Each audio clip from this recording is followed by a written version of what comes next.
Hey YouTubers, before you start watching the All Elite Wrestling review pertains to AEW Dynamite results on that Saturday from October 16th, 2021. Yeah, I had to recheck the calendar. There's one segment I forgot to mention because I forgot about that segment. It pertains to the Inner Circle. Chris Jericho, Jake Hager, Sammy Guevara, and Proud and Powerful of Santana Ortiz came out to cut a promo about the American Top Team. And then once that happened, the American Top Team came out. And basically, it had an exchange of promos and all that. And yeah, basically, it's gonna be the whole thing where it's gonna lead to Full Gear, a 10-man tag team match, where it pertains to the Inner Circle versus the American Top Team. And there you go. And and also where it pertains to Paige Van Zant, that Jericho mentioned her and all that, and I thought it was a funny segment where it pertains that that she's attracted to him is why Jericho is being talked by Paige Van Zant. Even though her husband's right there. I guess Jericho is looking for a death wish, but since these MMA guys that will smoke him. But I don't know. But yeah, but it's gonna be obviously the husband, the other guy I can't remember his name. His name's it's hard to pronounce. We have Junior Dos Santos. You have you have Men of the Year, I should say, of Scorpio Sky and Ethan Page. All American Top Teams going up against the Inner Circle of Chris Jericho, Jake Hager, Sammy Guevara, Santana Ortiz, which I'm pretty sure is going to lead to Full Gear. As far as Paige Van Zant, my thoughts about it, I think it's going to be Thunder Rosa going up against her, because I'm hearing rumors about that. I don't know if it's going to be on Full Gear. I don't know. But as far as Paige Van Zant, getting in the ring, I'm excited to see what she does in the ring. I've seen her a couple of her fights.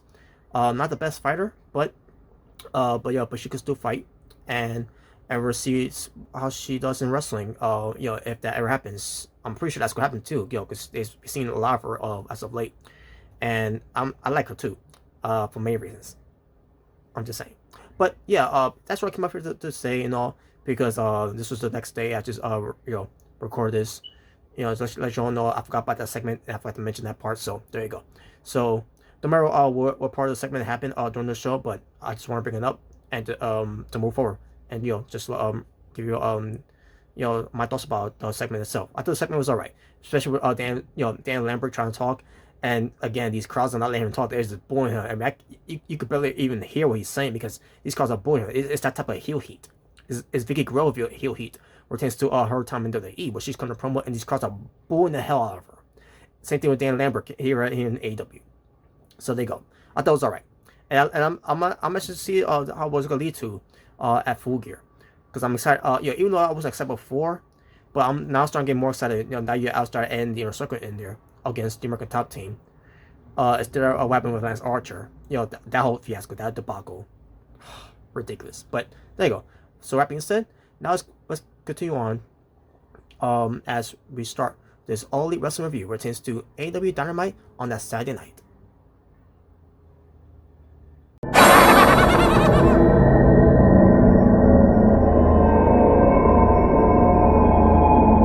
What's going on, YouTubers? For ladies and gentlemen, it's the Natural Scary Thriller, and welcome everyone to All Elite Wrestling Review, the show from October 16th, 2021, on a Saturday night for AEW Dynamite results. And your commentators were Gulu Gerard John Ross, Excalibur, and Tony Schiavone. They will move on the Saturday because of the hockey games, the NHL. Which is why they on the schedule. Usually it would be the NBA, but it was the hockey games this time. So there you go. But they're in Miami, Florida, and let's get right into it. The opening match was Malachi Black versus Dante Martin, with Leo Rush in his corner. And the match itself between Malachi Black versus Dante Martin was pretty good. Dante Martin didn't look bad in the match against Malachi Black, which he's never looked bad either way.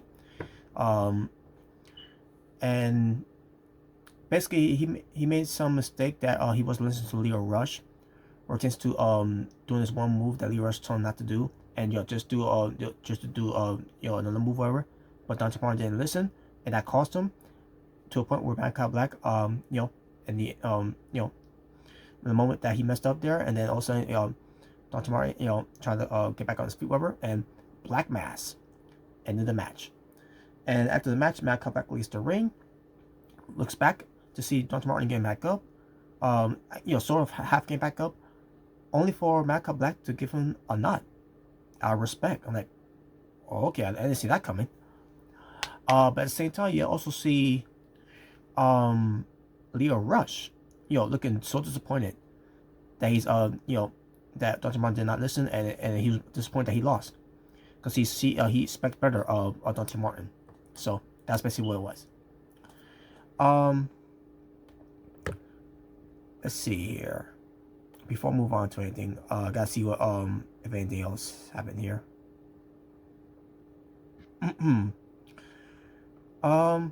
assuming it happened either before the match or after the match of this Triple A Mega, this Triple A World Tag Team Championship time, I just say. But I'll save for when we get to we'll see when we get to John Moxley's match. I'm assuming that's where happened from there. But I digress. But let's get to this match for the Triple A World Tag Team Championship. The Lucha Bros, who are also the AEW World Tag Team Champions, Rey Fenix and Penta El Zio being covered by Alex Abrahantes, retains to Andrade El Idolo, being alongside with his assistant Jose, when they brought in the teams of Las Super Ranas. And it came out looking like they look like the Toxic Turtles.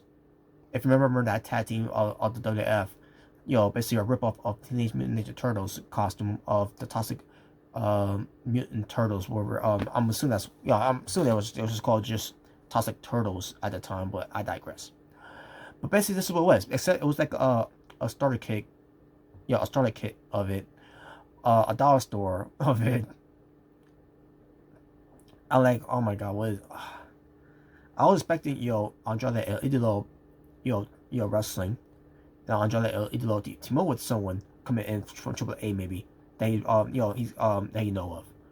But instead, it was just two guys, just like the Toxic Turtles. So the match happens. Also, I've got to just do it by the opening show also was CM Punk. CM Punk coming out, looking happy and everything. The fans are happy, and they're popping for CM Punk. And then CM Punk is a bit of commentary. I forgot to mention too. CM Punk is retains to Jim Ross, Excalibur, and Tony Schiavone. CM Punk was the special guest commentator on Dynamite. So,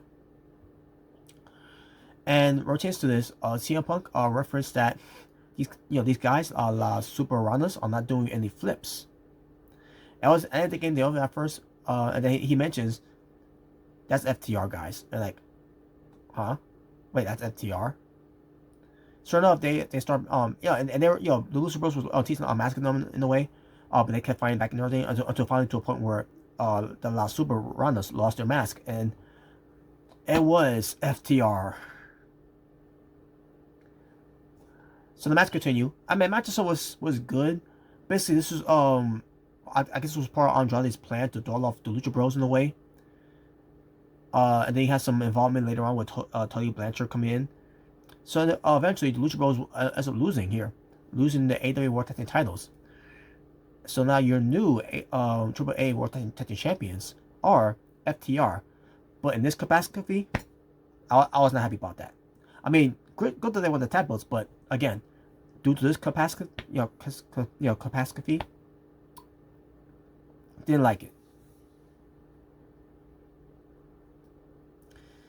Hey, but anything's worse, they could have wore the costumes that they wore, that WWE wanted to wear, before they they decided to not do anything with them at the time.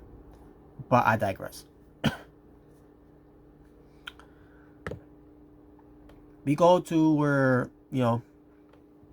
backstage,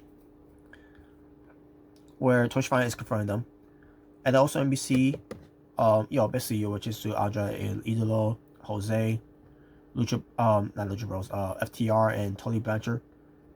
I'm assuming Tully Blanchard was there too, but also you saw MJF there, and he paid off Andrade El Idolo. I said himself, now I see why they did this, So basically, Andrade's like, this is only a one-time thing, Oh, I think MJF said this. I don't know. One of them said it. It's only one time thing. It was just it was just part of a deal. It's not the former lines or anything. It's just to basically get one up on Lucha Bros on behalf of Andrade El Idolo, and remove on for that. I don't think so, because I think Lucha Bros is not going to go after the Pinnacle because of this, and also with FTR getting the win over on Lucha Bros, that could be also mean they could get a future AEW World Tag Team Championship title match against Lucha Bros. Maybe at Full Gear. Who knows? We'll see. It depends. If that's the route they're going with. And I don't remember the cards that was announced, because the cards were leaked. Where it to for the Full Gear matches that's on lineup. Maybe not all of it was I don't know. We'll see. Because I heard some matches that made me scratch my head thinking of why is that match happening when there was no story of it building up of it, or a story of it of teasing of why that match should be happening. But I digress. Then we get to then we get to Jon Moxley versus Wheeler Yuta, who's being accompanied by Orange Cassidy. Jon Moxley gets in there. He immediately just squashes Wheeler. Basically gives him no offense whatsoever. Just basically just beat him to a pole. And he was angry. Jon Moxley was angry, and then hits him with the paradigm shift. Gets the win. Then he leaves. Orange Cassidy gets in there, see if he's okay or whatever, and that was it. Some people say it's like a teaser that he's gonna turn heel because he's looking all pissed off and everything. And I say to myself, he always looks pissed off. That's Jon Moxley's character. He always looks pissed off. But if this is a route that they're going with piss him off, no, I mean piss him off. If this is a route they're going with him turning heel though, it's gotta be a reason why he's turning heel. Other than for sake of him turning heel, because there should be no reason why he should turn heel. Other than things about him not working, just like working with these type of wrestlers that are not stars. They're just on the low card, and not really known on TV, not known a lot from anyone. I don't know. Maybe that could be the story. I don't know. I don't know how they're gonna play out though. Well, I digress. Tony Schiavone, he interviews Serena Deeb. It basically pertains to her attitude and all that she's gotten right now. And she explains, and all. All of a sudden she gets attacked by Hikaru Shida, and they start fighting and everything, and then that was it for that.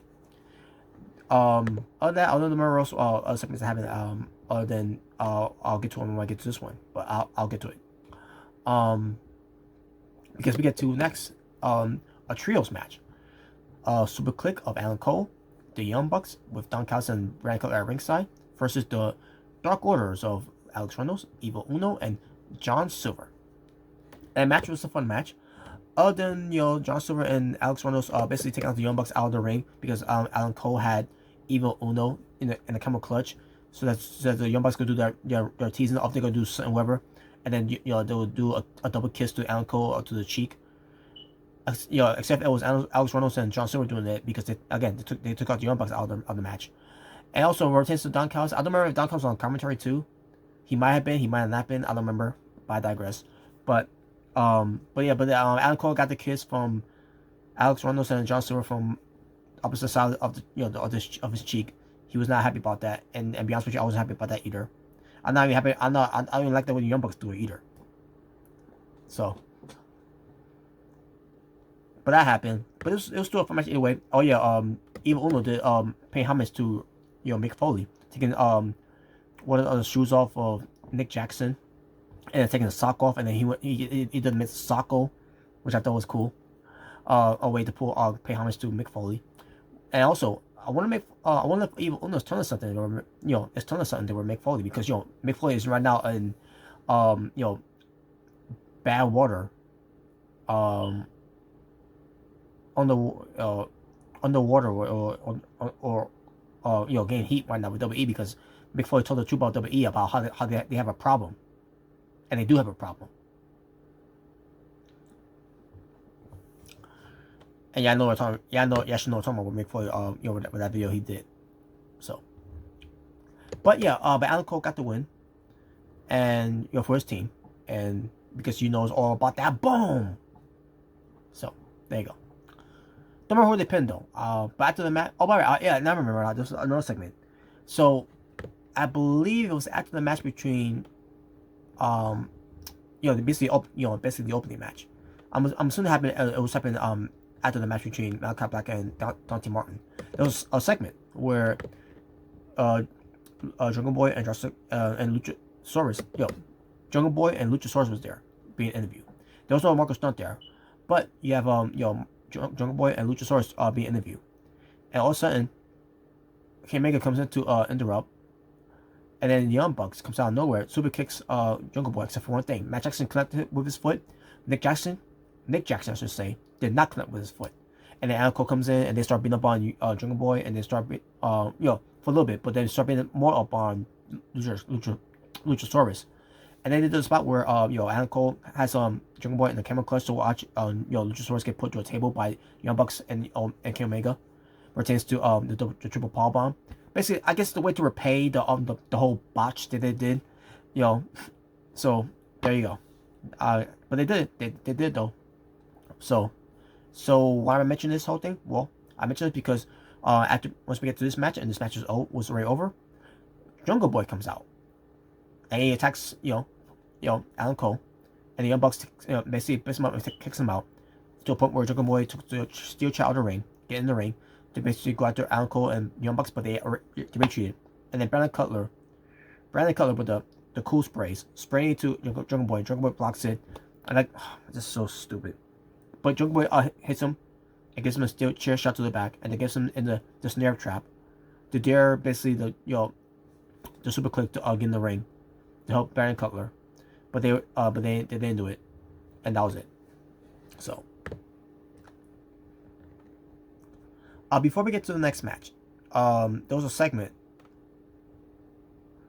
with MJF coming out, and he's basically in his ring gear because the whole thing was supposed to be MJF versus Darby Allin, but we all know Darby Allin's not medically cleared to compete because the assault that happened with the Pinnacle, with the ski mask on and attacking Darby Allin on backstage.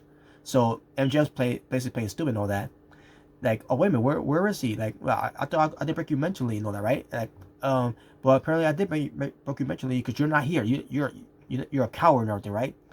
And he's crapping on the city and all, and he's like, hey, referee Brian Resberg, who's been led by Wardlow to come out to start counting because he wins, and just go win by forfeit.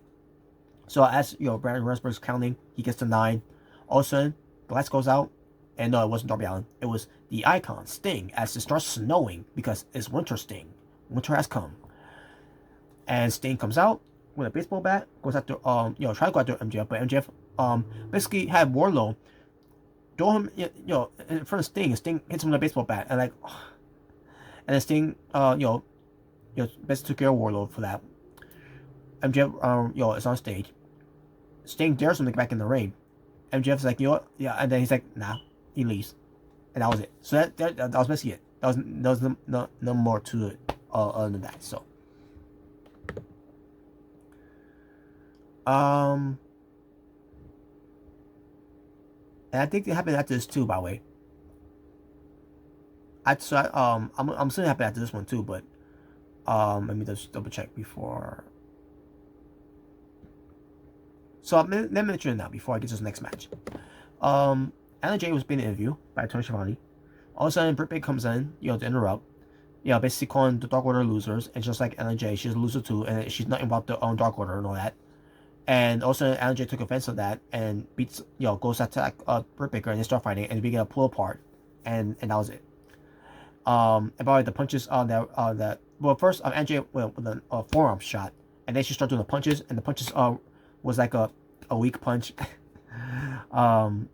I mean, it was still connecting, but it was not the punch that you expect, to see the Anna Jay to do, to be a threat to Britt Baker. So, but that was it. So let me get to the next match. The next match was Penelope Ford versus Kiera Hogan. And the match started off, all right for what it was, and then all of a sudden we get to the botch. Not because of Kiera Hogan, Penelope Ford So Kiera Hogan was jumping up in the air, and Penelope Ford decided to go this way, and oh my, I'll lose my mind. I really lost my mind there because that was on her. That was on her part. That was on her doing. She had one job to do, and that's to jump. And that's to run under Kiera Hogan when she does the leapfrog, and she didn't do that. So she botched it, and she knew she botched it because she was talking to Kiera Hogan. You see on TV there, she was talking to Kiera Hogan. Was trying another spot. Was trying to fix the spot and all that. Like, yeah, fix the spot that you fucking fucked up. You dumb blonde. So the match continues. It went to commercial break, by the way. So they wanted to put us over. Basically wanted to put both of them over in this match, but to be honest with you, Kiera Hogan is the one that needs be pushed over more than Penelope Ford, who messed up the move already. The spot. But Kiera Hogan, her highlight was doing a superplex to Penelope Ford, which she took very well. So in a way, they tried to say this match in a way more chance to that superplex, but still no avail. So it was okay. The match was okay. Penelope Ford wins, as I expected. She won with the Muda lock. Other than that, other than that botch, this match was okay. Hopefully, Kiera Hogan gets an opportunity, and hopefully she doesn't get in the ring with Penelope Ford again. Maybe get back in the ring with the Bunny. Because those two have, I always thought those two had chemistry. So we'll see. It depends. After the match, Ruby Soho attacks Penelope Ford, and the Bunny comes out, to help out. Basically, help up. I should say, Penelope Ford. The Bunny, retains this whole thing, on stage, and Ruby Soho is in the ring. So, not much to say about that. We get to the Hangman Alan Page, being interviewed by Tony Schiavone. Retains to Alan Page, being the winner of the Casino ladder match, where he gets an opportunity of the world title, and talks about a story about, he wanted to be the first world champion in the AEW, but he failed. And where it takes him, doing cowboy shit, he's started losing his matches, where to the point where he got depressed, and we all know where it led to that, drinking, which I at the time called him Drunk Man Page. I don't remember if I ever called him Hangover Page too, or Hangover Man Page, whatever. I don't know. But I remember calling him Drunk Man Page during those times. But I don't remember if I called him by Hangman, Hangover Man Page, or Hangover Page. I don't remember. But yeah, but he starts talking about cowboy shit this, cowboy shit that, and all that, and just talk about how he was tag team with King Omega when they became tag team champions, and then and then he got kicked out of the Elite, and still in the dark place and all that, cowboy shit and everything, basically bring up the whole cowboy shit thing, and Cowboys and everyone was into it, the promo, and he says and now it's gonna lead to him after he won the Casino ladder match, to finally get what he wants, and at Full Gear he's gonna become the next AEW World Champion by being King Omega. So, and that's gonna be the match too, by the way. So there you go. He laid out the challenge, and that's gonna happen. And I thought it was a great promo from Hangman Alan Page. So they announced the Full Gear card. I mean not the Full the Full Gear of the. Maybe try this again, folks. They announced the AEW World Title Eliminator Tournament, which we'll get to that later. Because they announced that later on. Because next we get to the main event. Bryan Danielson versus Bobby Fish. So we got the American Dragon versus the Infamous in this match. Basically got me Ring of Honor vibes. Bryan Danielson and Bobby Fish. Now I don't remember these two wrestlers before in Ring of Honor, but I do remember them being wrestling for Ring of Honor. And on top of that, I remember them wrestling in Japan lots of times. I don't remember they wrestled in Japan too as well, but I digress. But this is my first time seeing these two guys wrestle. In pro wrestling, in my knowledge of pro wrestling, and I loved it. I loved the match between Bobby Fish and Bryan Danielson. Both of them, were really showcasing this main event of what it was and what it should have been, and I thought it was great with exchange of brillos, exchange of moves, exchange of submissions, and in the end, it was Bryan Danielson winning with the heel hook onto Bobby Fish, and Bobby Fish taps out, and yeah, Bryan Danielson gets the win. And I thought the match was great. And then we get to the announcement of who's going to be in the World Title Eliminator Tournament.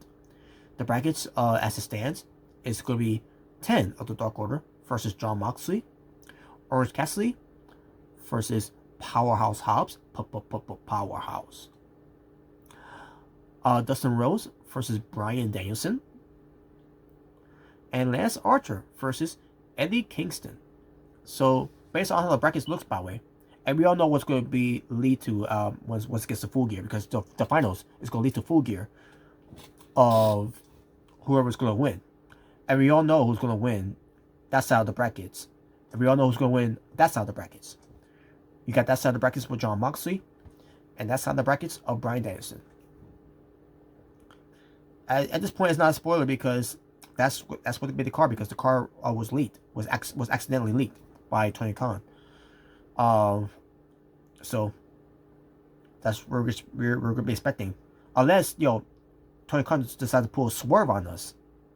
But we'll see, because again, with Jon Moxley, the whole thing with him, looking angry and everything, and the way he's been acting and behaving, of his heel turn, he might lose his match before we even get to he even gets to the finals. Hell, maybe the heel turn will happen in the finals, where he loses the finals against a Bryan Danielson. Maybe Tony Khan is to stick to his gun here, where it's going to lead to a heel turn for Jon Moxley.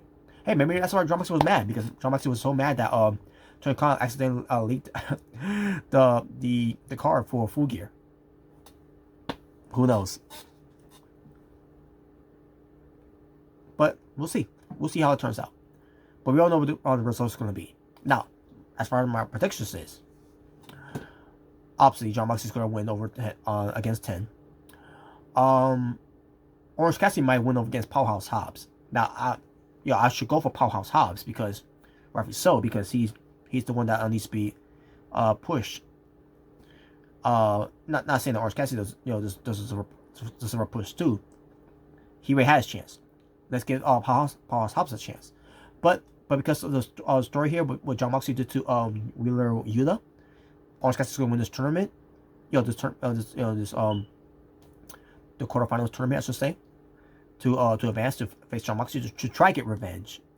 Revenge against Jon Moxley for what he did to Wheeler Yuta. So, and obviously we're chasing Moxley and Orange Cassidy. Moxley goes over to go to the finals. Then it rotates to Bryan Danielson versus Dustin Rhodes. Bryan Danielson, obviously. But I'm looking forward to this match though, with Bryan Danielson versus Dustin Rhodes. Don't sleep on this match, folks, because this match could could turn your head. Rotates to this could be a 5-star match. It could be. We'll see. It might be a 4-star match, but I will see how it turns out. But Bryan Danielson is going over. No doubt, Bryan Danielson is going over. As far as Lance Archer and Eddie Kingston, you gotta get Lance Archer something here. A little what? Eddie Kingston losing here? Maybe. I mean, that's another thing too. With Eddie Kingston losing here, do you have him turn heel too, along with Jon Moxley? Even though the fans are now warming up to Eddie Kingston. I don't know. But Lance Archer might pick to win, to go up against Bryan Danielson, and Bryan Danielson is gonna do what he can, to be the underdog against Lance Archer, like he always been doing all these years, with him being the small guy. And he's gonna get the win on Lance Archer with the heel hook. I'm predicting it. He's gonna win with the heel hook. If not with the heel hook, maybe with the the label lock. And when that happens, expect Remington to get angry about that finish with Bryan Danielson winning against a big guy. It happened in the past before, and I guarantee it's gonna happen here again. It's gonna be no different. It's one of the reasons why he doesn't like Bryan Danielson. Pertains to him winning matches against big guys like Lance Archer. So, despite all of his background, of Bryan Danielson's background. Obviously, we're chasing Moxley going to the finals, and Bryan Danielson going to the finals too. That will be save my predictions to later when we do the Full Gear preview. So, there you go. But that will do it, folks, for this All Elite Wrestling review. But this is giving you Saturday night AEW Dynamite results from October 16th, 2021. 6 matches worth of talking about wrestling, and my overall rating for the show. This show itself, I will give it an 8.5 out of 10. I thought they're a pretty damn good job of a Saturday Night Dynamite show. And this is the first time they've done Saturday Night Dynamite shows too. So that being said, thank you for watching. For It's the Natural Scary Thriller saying, peace on the streets. For you to be well, stay safe, take care of yourself, everything that's going on in the world, wear your mask, wear your gloves, hand sanitizer too before you put your gloves on in the way. Get vaccinated, love one another, God bless one another, live in peace and harmony for us all you do to be better, be respectful, to be appreciative, and to be loved. And that being said, I am out here. Ta-ta for now, and I'll see you all next time. Take care.